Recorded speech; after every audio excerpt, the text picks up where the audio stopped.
Bowl. We have reviewed the holding penalty. We have looked at the little touchdowns at the goal line. We have said nice things about Patrick Mahomes, and it's on to the offseason. Wake up, offseason is here. Oh, wait, I thought I got time off. No, wait. No. Well, I mean, we'll both, at some point you'll take time off. I'll take time off. 4th of July is coming, kids. But, I mean, it's funny. I was talking to a couple of people in Phoenix about this. When the rest of the NFL takes time off, I'm working. Right. Right? Because the NFL mostly takes time off in late May, June, and early July. Yes. And that's when we're finishing the book. Yes. So my vacation is at the end of March. Right. But that's draft season for me. So if you really look at it, my season is year-round. You can take a vacation in June. Your chapters are usually in the I turn my chapters in, and you always send that email out. Anyone who's available to edit and proofread, and I'm like, erase, delete, goodbye. Sounds like a Brian Knowles job to me. Yeah. So reminding people who are watching live, of course, we'll take your questions and comments all throughout the offseason. We'll be here every Thursday in the offseason, 1 p.m. Eastern, doing our live stream and podcast. And we want to talk a little bit about your NFL offseason nonsense index, which you did for 2023 on Football Outsiders today. But before we do that, I wanted to ask your impression of the latest news in the NFL. And the main news of the last 2 days is that the Philadelphia Eagles lost both of their main coordinators to the last 2 head coaching jobs, with Shane Steichen going to Indianapolis and Jonathan Gannon going to Arizona. So I'm curious your thoughts about what it means for those teams and for the Eagles. Steichen for the Eagles is a dope, and Gannon for the Eagles is a woohoo.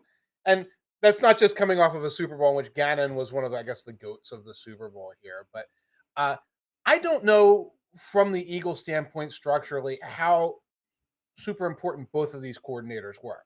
How much of it was that these coordinators did an outstanding job? How much of the offense was Sirianni? And how much of it is Howie Roseman put this team together where you could kind of say, go get them, boys, mixed with that offense, which I think was partially Sirianni. So in both cases, it's a loss, and it's a loss in part because there's not a lot of veteran coordinators, coaches on the staff. When they rise up, they're bringing younger guys up along the way.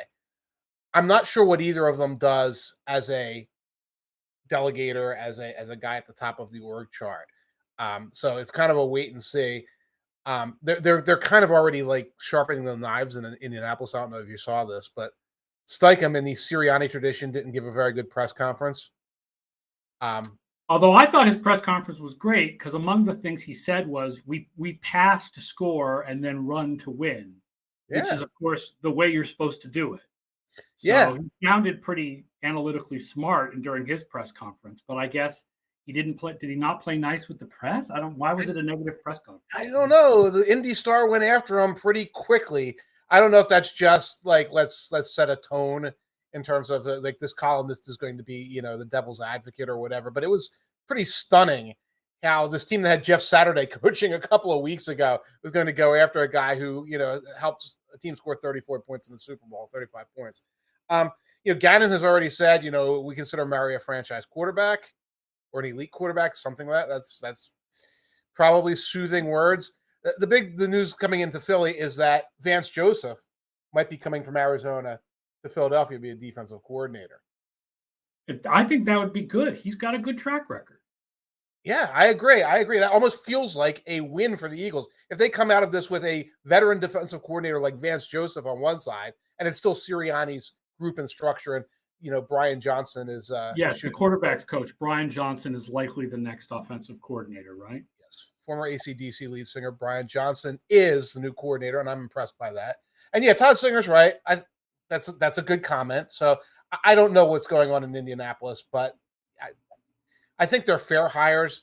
I just hate to be the Cardinals right now and just waited a month to get the guy who sort of got short-sheeted by Andy Reid in the Super Bowl. I was going to say, the Gannon hire to me that's the strange one, because Steichen is a young offensive mind. And every team now wants a young offensive mind. And especially if you're going to draft a quarterback, you want a young offensive mind. And like Todd Singer just posted, who the Colts drafted quarterback will move the needle more than the Steichen hire, but they want the young offensive mind to go with the young quarterback. Right. I'm not Gannon. I don't quite know what made Gannon a top candidate other than the Eagles had a good year on defense. 76. He's not a, I mean, I don't think he was thought of as a massive like designer of defense. Right. And he was never really a candidate before this year. And he's not a young offensive mind. You expect all the young offensive minds to get jobs. If D'Amico Ryans was sort of an exception, but I mean, Gannon is the hire that makes me go, scratch my head about the minority issue, right? Like, why not Eric Bieniemy?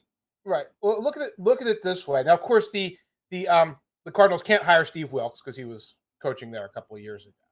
Right. But compare Gannon to Wilks and say who seems like they would be a better head coaching candidate right now. And you've got Wilks, who kind of rises up, takes over a team that was falling apart, keeps everybody together, demonstrates that he has this sort of like top of the org chart ability, did it in the past and was a strong coordinator, versus Gannon. They got me a dream team. I got 70 sacks, which is nice.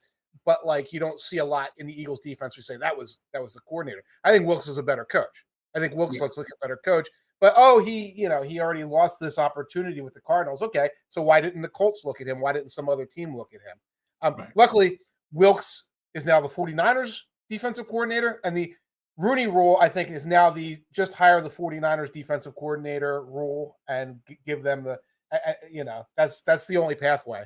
Evero is the other one I would have thought of. Yeah. Was the other young defensive mind. If you wanted a defensive mind rather than an offensive mind, and you wanted to think about a minority who had not already coached on your team. Right. Yes. I think Ejiro Evero, who is now in Minnesota, I believe. He will now be Minnesota's defensive coordinator. I think so. There's a lot of coordinators just moving laterally. Yeah. And he's leaving, replacing Donatello, who had a bad year as a coordinator, in part because he had an entire defense sort of full of 30-somethings who couldn't move anymore. And it's like, well, let's play a lot of shell because these guys can't move anymore. But that'll be this young man's problem, and they'll probably get younger on defense. All right, let's go through the nonsense index, and we're going to go through the whole thing, starting with your honorable mention, and we're going to talk about a little bit of some of these stories. Your first honorable mention in the nonsense index was Derek Carr nonsense. Yeah. Where is Derek Carr going? There's so many teams. I'm doing the way too early DVOA projections will come out later today, and it was so hard to do because normally it's like, okay, adjust the teams for whatever injuries the quarterback had last year, and then assume it's the same quarterback going into next year, and you're good. There's so many teams that are going to change quarterbacks this offseason. And Carr is probably the second best available guy if you think that Rodgers will be traded, but Jackson will be franchised. Right. Then Rodgers is probably the best available guy, and then Carr would be second. And Carr is the most fully available guy. He is now not just a free agent, but because he was released, a free agent that you don't have to wait for free agency for. Right, and you don't have to do compensation picks. There's no compensatory pick. Right. So this is a guy you can just get. And I think I'm going to do a thing for Monday, like what does Derek Carr have left? And I don't have the answer to that question right now because I plan to do that thing for Monday, and I haven't really dug into the stats yet. But in terms of, I don't think this is going to be a lot of offseason nonsense because Carr, he was just released. He is available. He's going to get picked up by a team. And that's the end of the story. So it's not nonsense. Like everything that happens in the offseason isn't just goofy, silly nonsense. Like sometimes it's a transaction that might help a team. And that's what I think Carr falls under the category of. That said, over the next couple of weeks, there's probably going to be a lot of 5 teams that Derek Carr can help, 5 reasons why the Buccaneers should sign Derek Carr, things like that. I feel like the Carr nonsense is the Saints. The nonsense is the idea that the Saints could ever fit him under their cap. That's the nonsense, not the idea that he might go to some other team. The Buccaneers are also in pretty bad cap shape, but they have an easier way of getting out of it than the Saints do, I think. But Yeah. Yeah. It's Artie, not Carr himself that's the nonsense. yeah, Artie Lonesi, by the way, your Giants are not going to get Lamar. I mean, word on the street, Artie, you've probably heard this, is that there's a Daniel Jones extension in the works. So that might happen relatively soon. And I'm hearing numbers like, I think Jordan Renan said that there were numbers in the range of $35 million a year for Daniel Jones. And I'm like, I don't mind the idea of $35 million a year for 2 years for Daniel If Jones. it's for 5 years that you're like, yeah. Right. So a little bit of a reward with a wait and see and maybe an option. So the Giants made the nonsense index, but not so much in that respect. If as far as Lamar Jackson goes, unless somebody can blow the Ravens away with a trade offer, yes, he's getting franchised. Yeah, exactly. Because it's just such an intractable situation right now when you throw in all the variables, and the idea that they're going to be able to like franchise him and then negotiate a trade off the front, drop the tag and negotiate a trade or give him the release, and some other team's going to negotiate a contract. Nobody can negotiate with Lamar Jackson. I think that you need to be a team that could trade the Ravens a pick that they could use on a quarterback. And the Giants don't have that pick. The Falcons have that pick, maybe. That's what the Falcons keep coming up. But that's way down on the nonsense index. No, that's way down on the index list. Okay, we'll let Casey hijack the show. Yeah. Allen versus Burrow. They're both great, but who would you rather have? I want Josh Allen. I want to be able to do the running things with him. I want that ability to just do complete deep chaos with him, but it's very close because Burrow seems to be much better decision maker. I subscribe to some of Kevin Cole's research where he has tried to adjust quarterbacks for a lot of different variables. If you look at the ESPN receiver metrics that they now do with the next gen stats, the Bengals receivers come out really high. Right. So I think there is a reasonable argument that Burrow's receivers make him look like they take him from a 9 to a 10. Okay. That Allen's sort of maybe a 10 on his own. Well, maybe Allen's a 9 on his own, and Burrow's receivers take him from an 8 to a 9. Mahomes is the 10.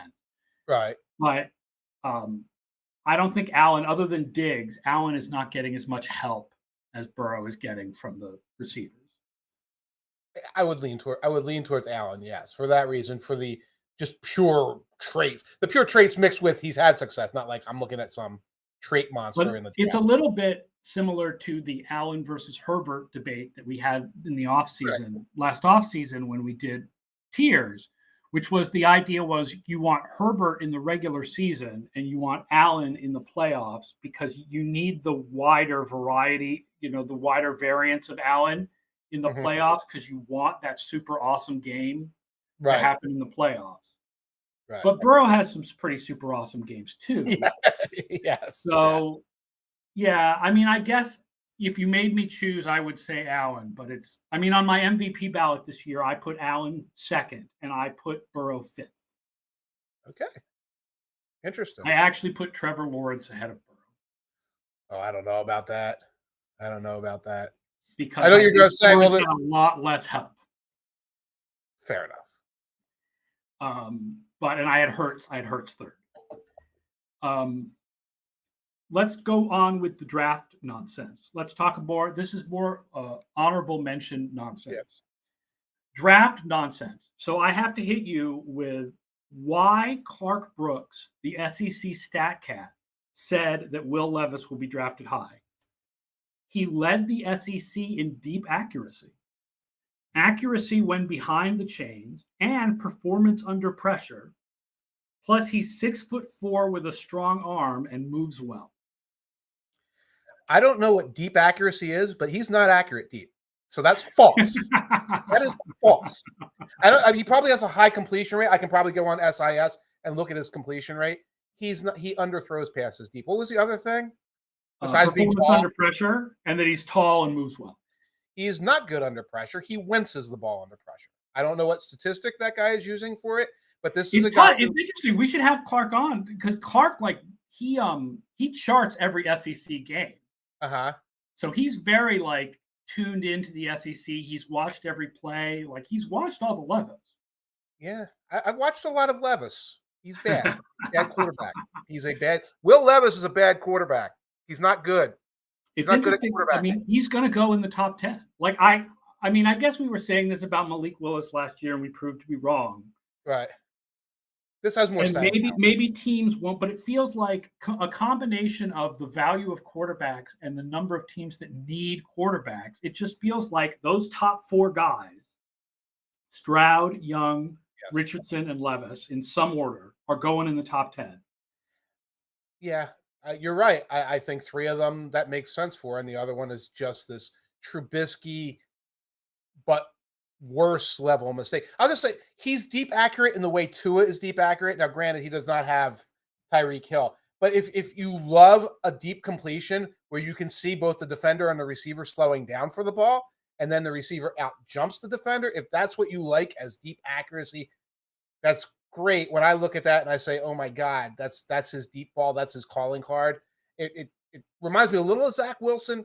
It reminds me a little bit of that kid who was like being talked about as a first round pick briefly earlier this time last year. I believe his name was Strong. Connor Strong from Nevada, yes. From Nevada. And just the more people looked at him, and he also, like, behind the scenes, more people talked to him like, no, this isn't really going to work. But I mean, Levis isn't quite that level, but it's similar to that. Like, look at this arm, and you look at it, and it's like, I looked at it. It's not. I saw a mock draft this week that had Richardson number 1. There's a lot of mock drafts. They're saying something to get clicks. That sounds like nonsense to me. That sounds like mock draft nonsense. That sounds like I'm trying to get clicks. Yeah. Malik Willis, we were putting him. I mean, I put him in like number 2 or number 3 early on. And I was skeptical about whether that was really the case, but that was extreme because you had somebody from a smaller program who, like, when you did more work on him, realized, yeah, he's not at that tier. These are Richardson's at a top program, but you're stuck for the next couple of months. We're stuck saying Bryce Young is number 1 unless we want to like say something, and then we're going to put somebody besides Bryce Young number 1. Right. It depends on, does your mock draft have trades? Yes. If your mock draft has trades, then Young is number 1. Yes. And if your mock draft does not have trades, then Will Anderson is number 1 because Chicago keeps the number 1 pick, even though none of us think Chicago will actually keep the number 1 pick. But we'll get to that. Oh, that's nonsense. Number 10 on the nonsense countdown, banning the push sneak. Guys are coming after me on Twitter. There are fans. There are longtime readers who do not like the push sneak. They think it's like bogus, that it's corny. I don't hear so much that like they're worried about anybody getting hurt, but it's like, oh, it's just a dumb play. Reminds me of the CFL. Okay. Because in the CFL, the neutral zone is a yard wide.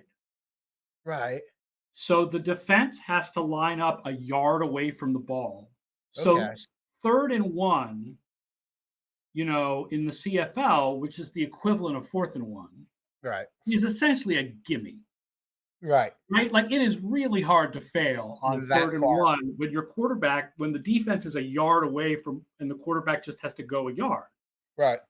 So if 4th and 1 becomes in the NFL becomes similar to 3rd and 1 in the CFL, in far as how easy it is. I mean, that's great for offense. If you like offense and you like extended drives and you don't like punting, then that's great. Because if it will encourage more coaches to go for it on even more 4th and 1s, then that, I think, makes for a better game. My feeling about the push sneak is if you do not install that next year, if it's still legal next year and you do not install it, you are an idiot. Now remember, Mahomes will not run sneaks. Rodgers will not run sneaks. That's why you put the backup quarterback in for the sneak. That's fine. Get Brissett. Bring Brissett in because you want a quarterback who takes snaps for a living and could run a play if you wanted to choose. This came up in Phoenix. Like Jacoby Brissett would be a perfect backup for Mahomes. Like a really good, like he could do all the short yardage things if you're afraid of Mahomes getting injured. And then he runs around a little bit, has a little bit of a similar style, just an inferior, similar style. And he's better than anybody thinks, honestly. Yeah. Like, that would be a really good backup for Mahomes. Good backup for Rodgers, too, because if you've ever, read, Brissett's Instagram and stuff, he's kind of a deep thinker. He could walk up behind Aaron Rodgers and be like, do fish get thirsty? And Rodgers would just be like, whoa, I have to go ponder that. No, you keep Rodgers on the straight and narrow a little bit. So there's a lot of advantages. Number 9 on the nonsense index was Saquon Barkley and free agent running back nonsense. What crossed my path this morning? Are the Giants and Barkley headed towards a $13 million a year contract? And I almost walked into the woods when I read that. I don't hate the idea of franchising Saquon Barkley. That's about $9 million 1 year, rent him another year, that kind of thing. Yeah. But the moment you're putting a Derrick Henry or, heaven forbid, Ezekiel Elliott contract in front of any of these free agent running backs, you are missing the point of pretty much everything. When you look at the number of running backs who will be available, starting with the free agents, including Saquon Barkley and Josh Jacobs and Devin Singletary and Tony Pollard, Miles Sanders, Kareem Hunt. And then you add in the fact that the deepest position in this draft may be running back. Yes. And you can probably get a guy as good as Kareem Hunt or Miles Sanders in the 4th or 5th round. Agreed. Who comes much cheaper. Absolutely. I don't know why anybody would want to give a big contract to any of these running backs at all. Right. And you can do this thing where in the NFL it only takes one, but one team isn't going to go and get 5 free agent running backs. It's right. So the most likely scenario is I would say, okay, Saquon gets franchised again. There's a logic behind that. Raiders are going to move on from Josh Jacobs.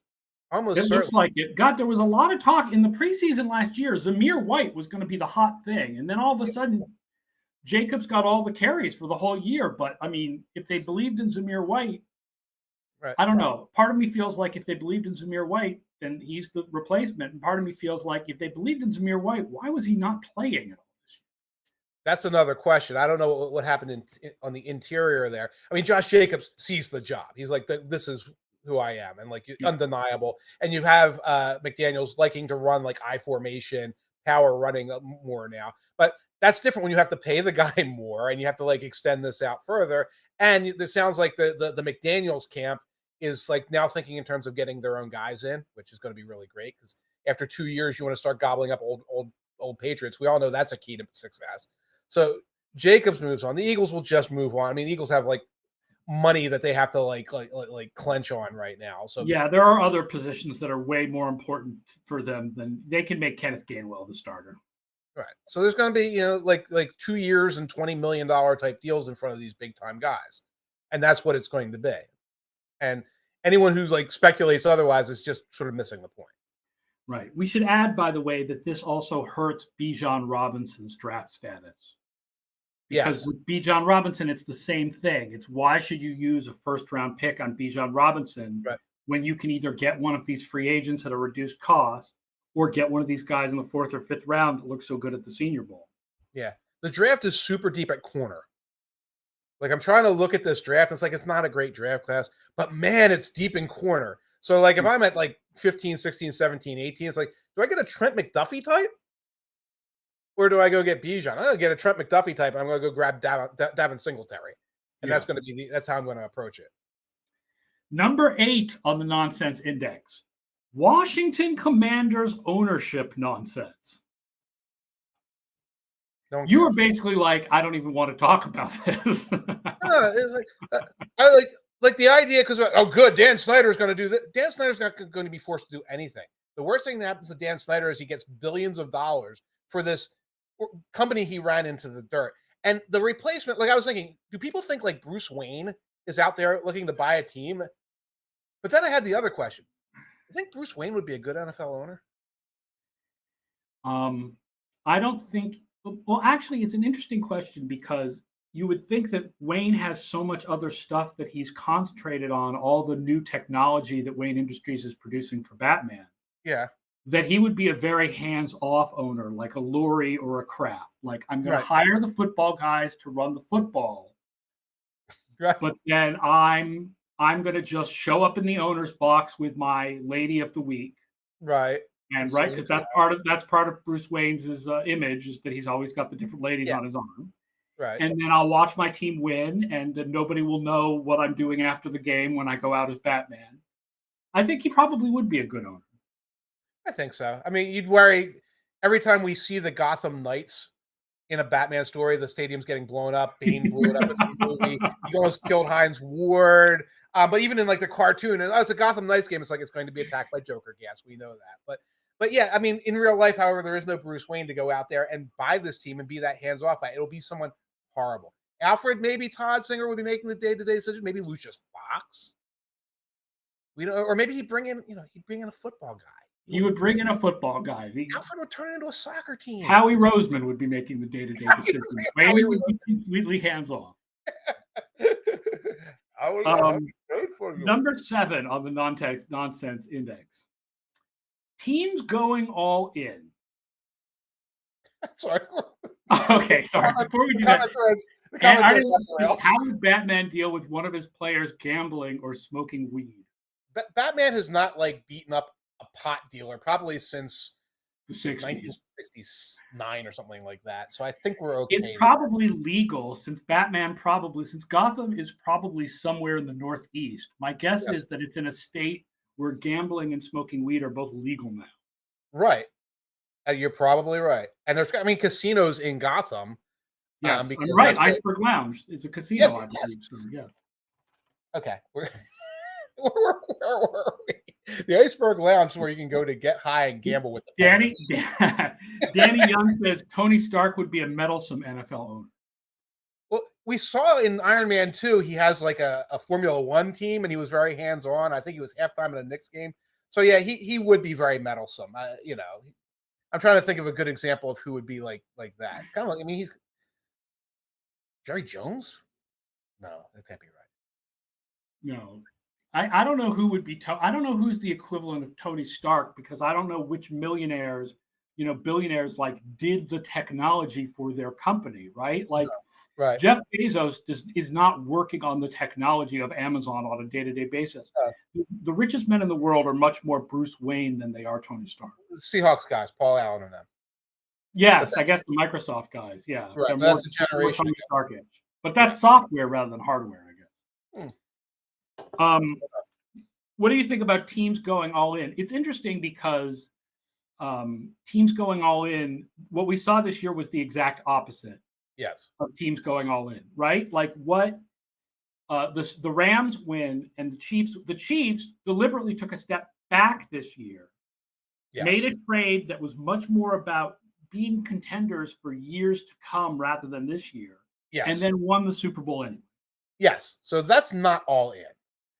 We've had debates about the Eagles. I do not believe the Eagles went all in. The Eagles went out and got additional first-round picks in future years. They got young players that they added to their roster.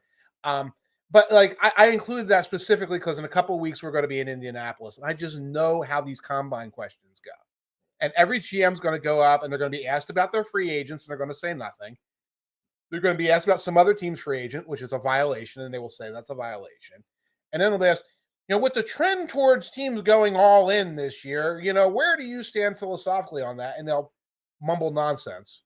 And somehow that will turn into articles for somebody along the way. Hopefully somebody will say the smart thing, which is the Chiefs didn't go all in. I think you're a year late with your question. That's actually, yeah.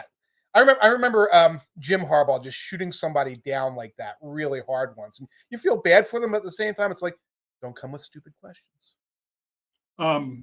Thordane says, I'm late, so apologies if it's been discussed. We didn't discuss this. Okay. Any thoughts about Rex Ryan possibly going to Denver? I remember him as a power struggle guy with the Jets, so it seems like another chaotic element to throw in. I'll add, by the way, Westhoff. Apparently, they're interested in Westhoff as their special teams coordinator. So there's a little bit of a getting the gang back together here. Westhoff has been out of the game for a little while. It's been a little bit. I don't know necessarily if I would look at him in any more than a consultant role, but I'm trying to think how power struggling Rex Ryan was.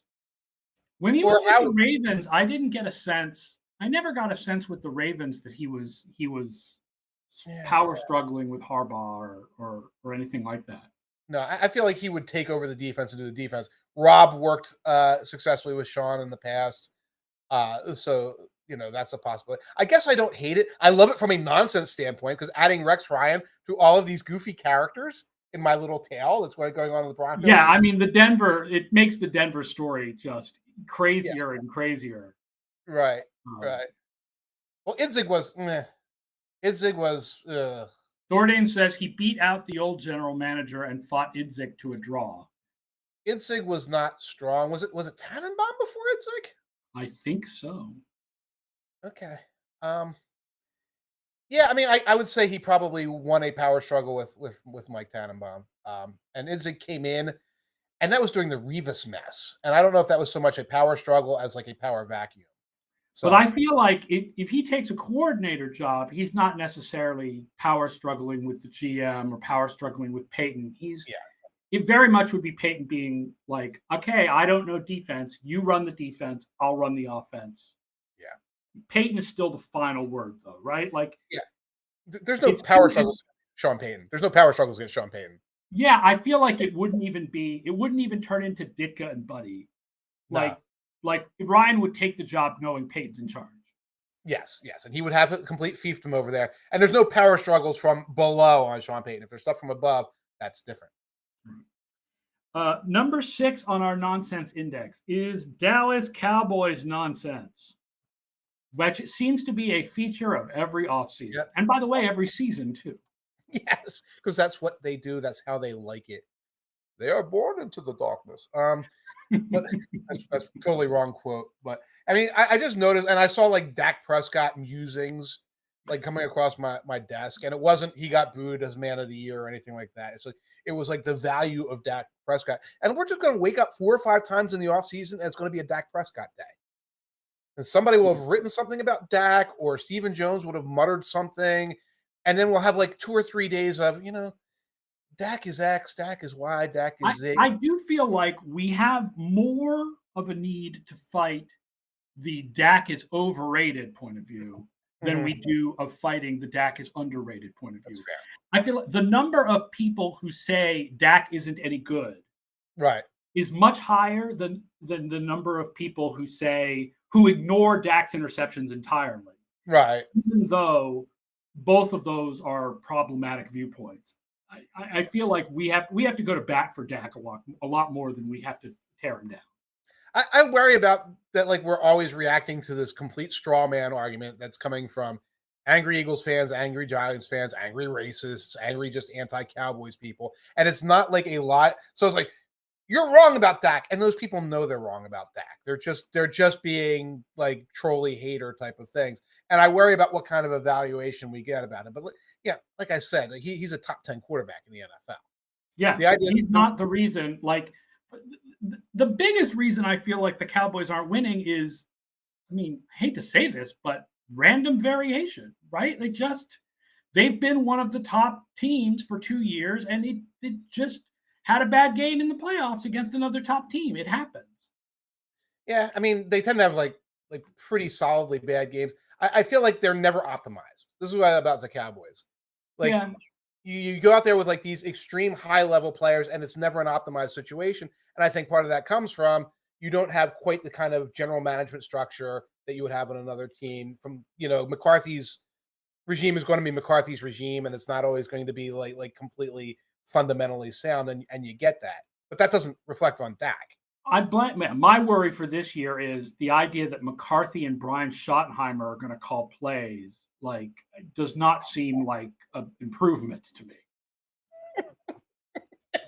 You'll have curl flats and shallow drags. You'll have both kinds. You'll have both kinds of passing plays. It's going to be amazing. But that's it. It's like, we're going to try to optimize this team. How? By getting rid of Kellen Moore, who seemed like he was at least an idea factory. Get ready to have the same arguments about Dak Prescott next December that we had about Justin Herbert this year. Get ready to have the same arguments about Justin Herbert that we had about Justin Herbert this year. Well, at least Justin Herbert has a new offensive coordinator. Right? And I think it is an upgrade. I think Kellen Moore is an upgrade. But you're right about that. Like, you're coming into Why is everything a short pass? Why are they not like challenging people deep more with CD Lamb, etc.? Yes, Thordain says Schottenheimer shows the 2011 Jets are once again impacting the NFL across the board. Wow, it really is. Tebow's too. Number 5, Brock Purdy and Trey Lance nonsense. Yeah. Well, and I was reluctant to put them this high or even put them on the list because it's a legitimate quarterback controversy for a championship caliber team. But man, this is going to be a bull snot factory because we have two quarterbacks that we know very, very little about in actuality. And we're going to have to try to debate their merits based on Aaron has left the building. Aaron has power problems all of a sudden. So Aaron has power problems. And my point in the article is we really don't know what Trey Lance is at all. And we barely know what Brock Purdy is at all. One of them is about to take over a playoff team, which is great. But I think I'm bracing for every OTA, like the OTA stories of Trey Lance throwing 3 interceptions in a 7-on-7 drill and it making ESPN. I'm bracing for all of those, podcasts in the middle of the offseason where somebody goes on, ESPN and says, well, Brock Purdy, should be given the starting job right away. I'm bracing for trade rumors about Lance, all of this stuff. So in terms of there being just a constant source of the diet of garbage coming out of San Francisco, I think that's going to be the case. Yeah. Bill Monty says, as a Commanders fan, a roll of toilet paper is better than Dan Snyder. Going from the worst to even just bad is hopeful at this point. Well, I mean, I think the problem with the sort of the ownership nonsense in Washington is sort of, do you really think that Snyder is giving up this team? Like, it feels like the idea is nonsense. Yeah, the idea feels like nonsense, that this is all rigmarole to keep people off his back, to run the clock until, the storyline flips, etc. And the number one name that popped up was Bezos. And I'm like, well, that's phenomenal. We can't wait for that. But I think you're right. Like box store fortune tycoon X is probably better than Dan Snyder. But it's going to be months before that even becomes a reality, if it becomes a reality. I don't think either of us is questioning that it would be better to get rid of Dan Snyder. It's more we're questioning, is Dan Snyder really going anywhere? Or is it just a bunch of nonsense talk that goes no? Right. And I also complain about it. Like, we don't know anything about this. Like, I actually do. Like, we can actually get a source on X, Y, Z, something on the field. I have no idea what goes on at the ownership group level. So when people ask me, what do you think's going to happen with Dan Snyder? I have no idea. I'm not. That's halls of power beyond the halls of power, and frankly, again, I don't care because right now he's running the organization into the ground. He's been doing it for decades, and we're stuck with it. Number 4 on the nonsense index is Bears draft and Justin Fields nonsense. Yeah. Now this is an interesting one because I feel like some of the nonsense is coming from us, from our people. In that there is an interesting argument about whether the Bears should draft a quarterback number 1, which is an interesting argument in 2 ways. Because one way it could go is, should the Bears draft a quarterback number 1 and trade Fields? Okay. And the other, which I think is actually the one that more analytics people are actually arguing for, is should the Bears draft a quarterback number 1 and have that guy compete with Fields? Oh, for God's sakes. But it is an interesting idea that will never happen. It's a totally like cloud in the sky, imaginary concept that will never, ever happen. So we can talk about whether it would be a good idea. They would both just get obliterated with no offensive line and no receivers. Right. So the comparison is brought to the Cowboys when they used the number 1 pick on Troy Aikman and then used a supplementary number 1 pick on Steve Walsh and had the two of them compete with each other. Oh, yeah. But the Cowboys had already made the Herschel Walker deal. Mm-hmm. So they had already added all this other stuff that helped them to judge which of those two was the better quarterback. Mm-hmm. And then they figured out that Aikman was the better quarterback, and they traded Walsh for other draft picks. Mm-hmm. And it didn't wreck Aikman's psyche to have to compete with Walsh. Mm-hmm. But the problem, I think, with the Bears that you bring up is, unlike the Cowboys of 1992, the Bears are not. They haven't added the stuff around the quarterback. So if you had a Fields versus Bryce Young competition or a Fields versus Stroud competition, I don't know if you'd learn which one was better because they still would have nobody to throw to and no protection. Right. I mean, as interesting as that 35-year-old sort of example might be, right? They already had a bunch of draft picks, and they were also like in a position where they could live through a 1-15 season with Troy Aikman and that many interceptions and all of that, and then go the next year with a couple of first-round picks and add that much more talent. Aikman also came in with one of the great draft classes for the ages, where he came in with Mark Stebnowski and Russell Maryland. So it's like, yeah, this will work as long as you have extra draft picks, draft perfectly, live in the era before salary caps and things like that, and all the other things that would apply to the Cowboys. I don't see it now. I will say Jason Laconfora was on Twitter saying he was talking to GMs at the Senior Bowl who think Fields is the one getting dealt. Yeah. See, so that I also feel that is more likely to happen. But I still don't feel like it's going to happen because if Fields is dealt and he works out and the guy you drafted didn't, you lose your job and you never get another one. That's it. That's it. Right. That is it. That you're done forever. You're done forever. And that's a variable that we don't always put in analytics, because if we make a mistake, it's like next year we're sitting here on the podcast. No, you are done forever. You are just like Pace trading for Trubisky, and then like, oh, you missed up on Patrick Holmes. Good job.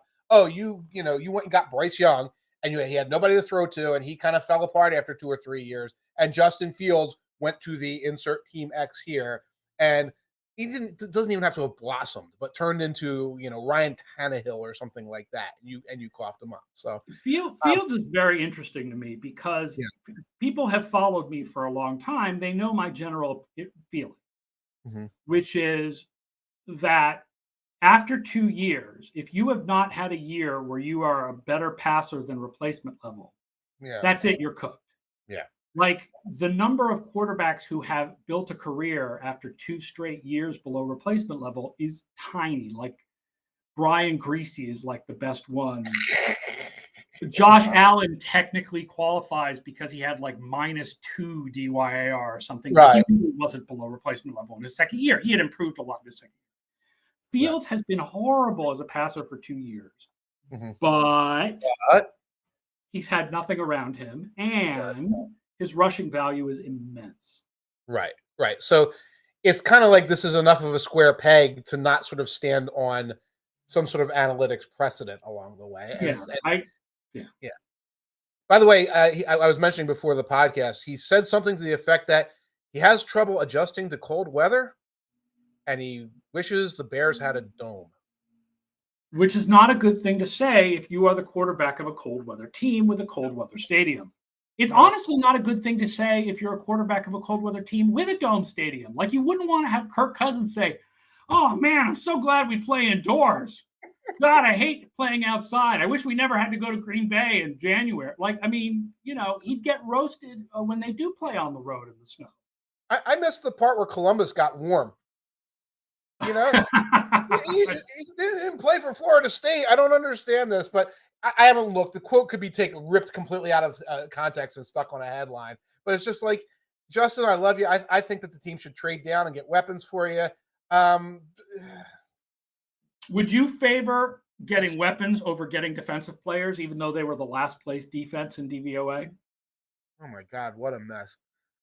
It's tricky because the top of the draft, like even let's say they trade down with the Colts or whatever, you take defensive players there because that's what's there. Right. The best players, other than the quarterbacks, the best players in the draft this year are defensive players. Defensive players.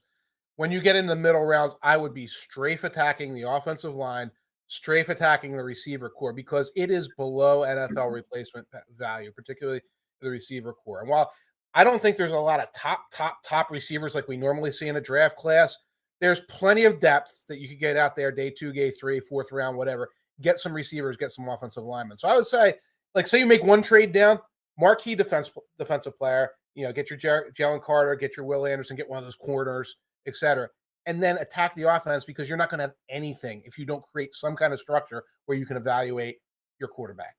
Danny Young says, if the Bears keep Fields and he doesn't develop, they're probably in line to take a quarterback again next year, which is true. Yeah. The third end says, if you trade down and get an extra first round for next year, you can do what the Eagles did with Hurts this year and be prepared either way, which is true. The Eagles, by trading down last year and getting another first round pick, they were prepared for either Hurts to be really good or for Hurts to be bad and have to replace him. And it turned out that he was really good. Yep. That's a good way of hedging the bet and managing the resources. All right. Number 3, we hit a little bit already, but it's Lamar Jackson contract nonsense. Yeah. I mean, they're going to put the franchise tag on him sometime. I feel like we're going to talk about this and talk about this and talk about this and talk about 5 teams Lamar Jackson could be traded. And then they're just going to put the franchise tag on him and he's just going to be back next year. And the clock's going to run and he's going to show up and play for the tag, potentially, because it's going to be the best option for him. And that's the worst part of this. We're going to talk about this for weeks and pay the man and Lamar's this and Lamar that. And he might just end up just going out there for the franchise tag and hopefully playing well, hopefully being healthy.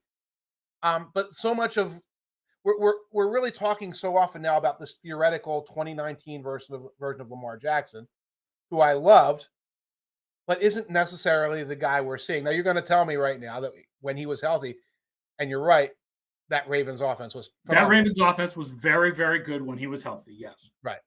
And then we have the way too early projections, because I use just Lamar Jackson games, comes out with Baltimore 3rd. What I would hope to see is the Ravens come to him with a long-term deal, which they have some incentive to do this because they can finagle the salary cap if they put a bonus that they can prorate. And it's something that he realizes, like, this is a reasonable deal, and he takes it. But it's not going to be $250 million. And it's not going to be guaranteed. That's the thing is no, especially after Deshaun Watson came out and sucked for 6 games. Nobody wants to do it. Nobody wants to do the guaranteed deal. Right. I feel like the Ravens would make him the number 1 paid quarterback in the league if they didn't have to give him the fully guaranteed deal. Right. That's the stick. Exactly it. And the deal that was talked about at the beginning of last year seemed like a reasonable deal. It was on par with the Kyler Murray deal. But that white elephant of a Deshaun Watson deal, if you keep chasing it, let me just say, you better be healthy for an entire season. And you better not have, not just your own team, but franchises around the league, give them reasons to say no, because they will. Number 2, Aaron Rodgers trade nonsense. And Aaron Rodgers coffin of darkness nonsense. Coffin of Darkness. We were talking in Arizona, folks, and we're trying to figure out what kind of song Coffin of Darkness was. We landed on Depeche Mode / Joy Division New Order. Depeche Mode song about Aaron Rodgers' Coffin of Darkness. He's so deep in the darkness. At first, I was thinking metal, but Aaron Rodgers ain't metal. You might think he's much more a Depeche Mode guy. Yeah, he is a Depeche Mode kind of guy. And what did he say something to the effect that he was filming himself in the darkness? Which seems dark, honestly. To film yourself in the darkness, that doesn't seem like it would be well lit because of darkness. Yeah, he's got the lens cap on. I mean, I don't understand. Maybe he's using, what do you call it? The night vision goggles. Night vision goggles, and he's walking around filming himself in darkness. But nothing masturbatory about that, folks. But I mean, what do we have to say about Rodgers nonsense? I think it's sort of connected with our number 1 nonsense category, but some of it is just, I don't know if he goes to another team, if he suddenly becomes last year's Aaron Rodgers again, or has he gone off the cliff a little bit. But I do know that he brings with him all kinds of nonsense distractions. Yes. And usually we blow off the idea of distractions because the ultimate answer to distractions is winning. Mm-hmm. And if you play well, distractions don't matter, right? Distractions only matter when you don't play well. But we don't know if Rodgers is the guy who plays well, or is he the average guy that he was this year? I mean, DVOA, like with Brady, DVOA felt Rodgers was a little bit above average because of his ability to avoid bad plays. Right? He didn't have as many good plays, but he also didn't have that many bad plays because he plays kind of super conservative now. Right. But, I mean, he always has, right? I mean, Rodgers has always been very, very low on interceptions. Yes. So I don't know if we're going to expend all this podcast time and column inches on Rodgers only to have him go somewhere and be mediocre and bring that team from mediocrity to more mediocrity. Right. And the number one team on the list is a likely contender for that. But Right.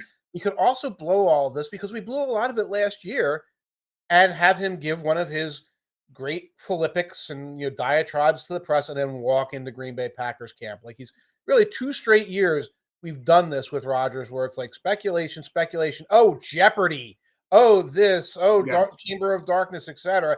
And it's like he goes out there and like gives a State of the Union address and about all of his airs all of his grievances and shows up again. And it's like, was this trip really necessary? Fool me once, fool me twice, fool me 3 times. Well, I'll do anything for the clicks. All right. I will say he did say Yes. that Brady's retirement would not stop him from retiring if he felt that was the right decision to make. Right. I don't know whether that's true or not, but he said Right. it. And our number one piece of nonsense connected to Rodgers, I think, is the Jets want to be a contender nonsense. Yeah, I think Thordane wants to comment on that. He's itching for this, and I don't think the Jets are a bad team. And maybe I'm being a little pessimistic when I talk about this, but like in my own timeline, I saw the Jets fans really, oh, here it comes, really revving up about this team, and this team has a lot of work to do. Yes, Thordane says, as a Jets fan, the 2022 team with Rodgers would have been a wild card team, but the 2023 team has a couple of young stars and not much depth. Acting like a 40-year-old Rodgers makes us a heavyweight is dumb. Well, I think Thordane is sort of in agreement with us. The problem with the Jets, the biggest problem with the Jets is that defense is less consistent than offense. Yes. And you cannot go into next year saying the Jets have a great defense. Right. Because in general, defense is more variable, and then there's a good chance that the Jets will only have an average defense next year, which means it's not like, oh, if we only add Aaron Rodgers to this, we're a playoff team, because you're not adding Aaron Rodgers to this. Right. What you're adding Aaron Rodgers to is not what you think it is. Right. And that's exactly it. If there's any kind of defensive regression, that's an issue. Obviously, Sauce Gardner is a heck of an addition. Obviously, Garrett Wilson's a heck of an addition. I think last year's draft class overall was strong. I look up and down that roster and I say, this was a team that kind of fell off the wild card race by merit. Yeah. By not having enough on the offensive line, even though there were a lot of guys who had experience on the offensive line. On not having enough depth at the skill positions to overcome this revolving door quarterback. Right. There it is. Thordane's saying it. They need to find a pair of tackles, because I don't know if Mekhi Becton's ever going to be healthy. I think the George Fantz left tackle thing was a small sample size Mimi type of thing where he had a couple of good games. Figure out the linebackers core. That's doable. Okay. Solve things with Elijah Moore. And I don't know what direction that goes in. I loved Elijah Moore coming out of school, but do you ever notice how the Jets' first round pick always becomes the problem? Becomes the problem. Maybe the problem is not the picks themselves. Maybe it's the Jets. Maybe it's the Jets. And you replace the coach, not with Saleh. They run a tight ship there. And yet something about the way the organizations run, the way New York interacts with these guys, they always seem to become the problem. Yes. Yeah. Yes. And the other is Sauce and Reed. We want to believe that Sauce and Reed will be as good again next year. Yes. But cornerbacks are the most inconsistent position. Like, no matter whether you use charting stats or you use PFF grades, like however you judge cornerbacks, it's always been found to be, or even anecdotally, right? It's always been found to be the least consistent position. And we want to believe that Sauce is in that very, very rare, category of cornerbacks who are really good every single year, like Revis was. But until we see him do it, we can't believe that it will be true. I actually peeked at some of the PFF numbers for him, and they're beyond outstanding. Yeah, to the point where he could drop off 20% and still be a Pro Bowler. But if he drops off 20% and is still a Pro Bowler, that affects the Jets' ability to win games, because that's a few more catches, a few more plays, and the defense slides a little bit. Right. And also, but there have been guys who've been that good in the past and for a year. Right. And then, AJ Terrell last year. AJ Terrell last year was ridiculously good by both charting stats and PFF grades. And he was not this year the same guy because it's just a really inconsistent position. I don't know if that's just the position is inconsistent or we just still have not cracked the code of what's the best way to measure cornerbacks in a way that's consistent. Right. But whatever the deal is, it's just the most inconsistent position. Terrell's Falcons, right? But Terrell is from the Falcons, yeah. Okay. So here's a guy who they get like 1 sack every 3 weeks, so that's going to impact his play a little bit. But you're right. There's all these elements that like impact cornerback play. I don't think you're ever going to get a great stat that's like consistent from year to year because you could use GPS data and stuff like, oh, there was 4 yards of separation. Yeah, because it was 6 seconds after the snap and there was no pass rush. There's all these other factors coming in. And again, I feel comfortable Sauce is going to be a very good player, but I don't know about Reed. I don't know about overall. Right. I don't feel the same way to me, I feel like I have more confidence that Sauce will repeat this year or come close to it than that Reed will repeat this year or come close to it. Right. And Thorane says they're not the 2021 Rams, and Rodgers may be Matt Stafford level, but is he worth the cost when the rest of the team still isn't great? And again, like with Favre, I know spiritually how this ends. Spiritually. I understand not wanting to go through the Favre year again, although Favre was hurt in his 1 year for the Jets, and he did come back and play awesome for the Vikings the following year and then fell off the cliff. Remember we were in New York when Brett Favre, we were doing like a New York media tour. Yeah, like game to the Jets. Yeah, I believe so. We're old. We were doing a book tour, meet and greet. That was the last year that we did the book with an actual publisher was 2008, which was, I believe, the year that he went to the Jets. It was the day we were there. We were talking. We were in New York City the day that he went to the Jets. Yeah. Yeah, we're old. We're old men. We're watching a podcast. All right. Speaking of old, Football Outsiders has been a leader in football analytics for 20 years, and you need to make sure you join FO Plus to get access to it all. Our team is busy on the back end planning new products and features for the site, and the $4.99 a month you spend on an annual membership is the cheapest that FO Plus is going to be for this whole year. Get access to Mike's full deep dive on NFL draft prospects with the upcoming FO 100 list, and learn about the key incoming skill position players in our Fantasy 40 rankings, plus get premium articles, all of our data, and the Football Outsiders Almanac 2023, plus access to all the previous editions. So lock in the best price of the year for FO Plus right now. Go to footballoutsiders.com/subscribe. Yeah, I am hard at work on all these draft capsules. I'll tell you right now. I was working on them before. You're going to see some really good, amazing, and stat heavy. A lot more stats this year. Insights in the FO Plus, in the FO 100. Got to be a subscriber though. And I was hardcore on asking Vince to download a bunch of photos. Downloads what? A bunch of photos of prospects. Oh, good. Excellent. There won't be. It won't go way off the deep end there. We'll make sure they have a picture. By the way, Bill Monty says, glad the Commandos aren't in on Rodgers. It's Sam Howell time. I'd like to see Sam Howell get an opportunity. I think they should hedge that bet a little bit with a veteran. That being said, yes, the record of lower round draft picks who become starters in their second year in offensive DVOA is not a good one. What about Tom Brady? Brock Purdy? I didn't go back as far as Tom Brady, but I'm thinking more about Brock Purdy was not in his second year. Right. But it's not a great record. It's not a great record. Understood. But it's good to not be going after Rodgers. I think I'd agree with that. I think that that's probably true. All right. That does it for today's show. Thank you so much for watching and listening. And please subscribe to the show so you know whenever we're doing shows. Tell your friends about the show. We will be here all off-season Thursdays at 1 p.m. Eastern. Thursdays, 1 p.m. Eastern for our off-season shows. Until then, I am Aaron Schatz. That's Mike Tanier. And we will talk to you again next week. Keep enjoying the off-season nonsense.